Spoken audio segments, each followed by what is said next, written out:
Earlier, Lord Drakkon was about to take Tommy's life, but Billy arrived to surrender and give him the Blue Ranger's Morphin. Before he surrenders, Billy wants to tell Drakkon some things, and at the same time we start to see that in the main universe Rita has Trini captured. Rita starts to tell him that he should accept the fact that it is the end for her and all her friends so that everything will be easier.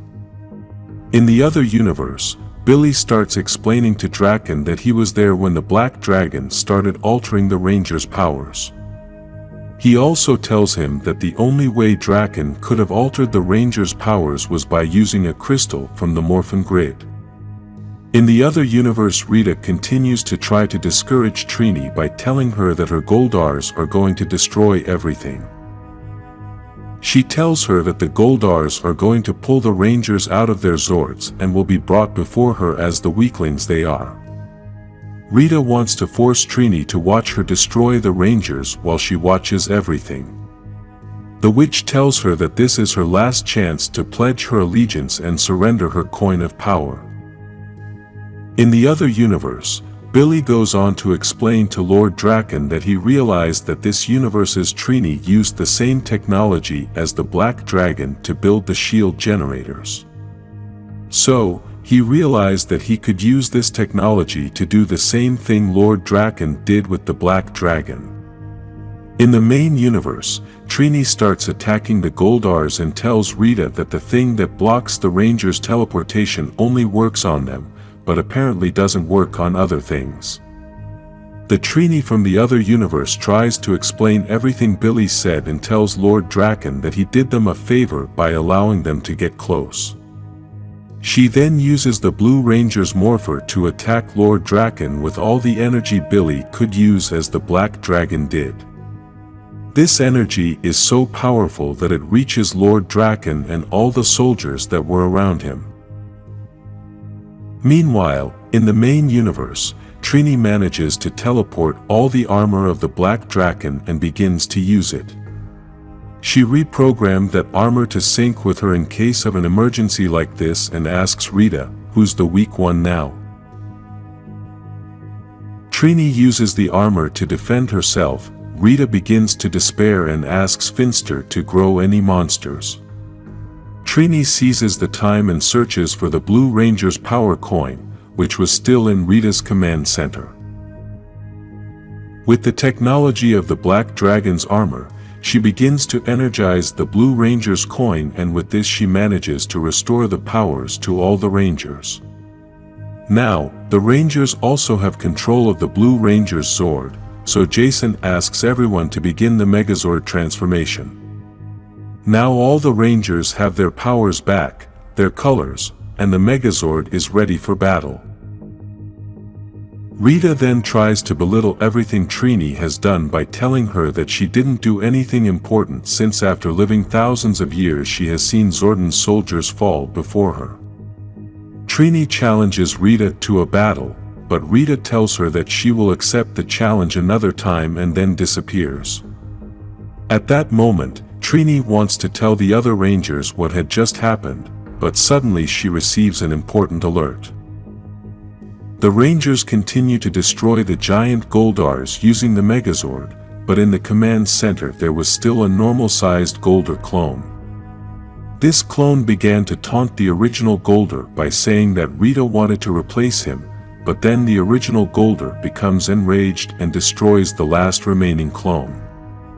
At that point, the Rangers also destroy the last remaining clone of the giant Goldars, and then Trini calls the Rangers to see something very important.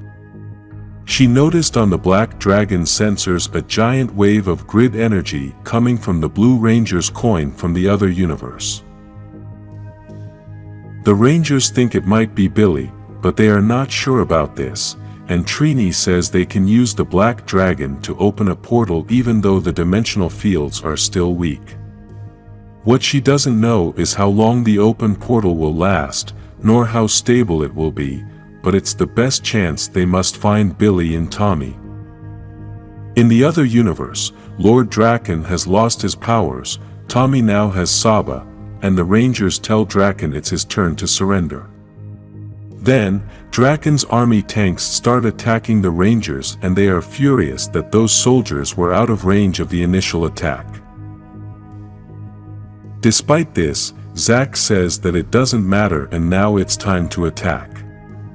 The battle between the two armies begins, but there is another battle about to begin as well.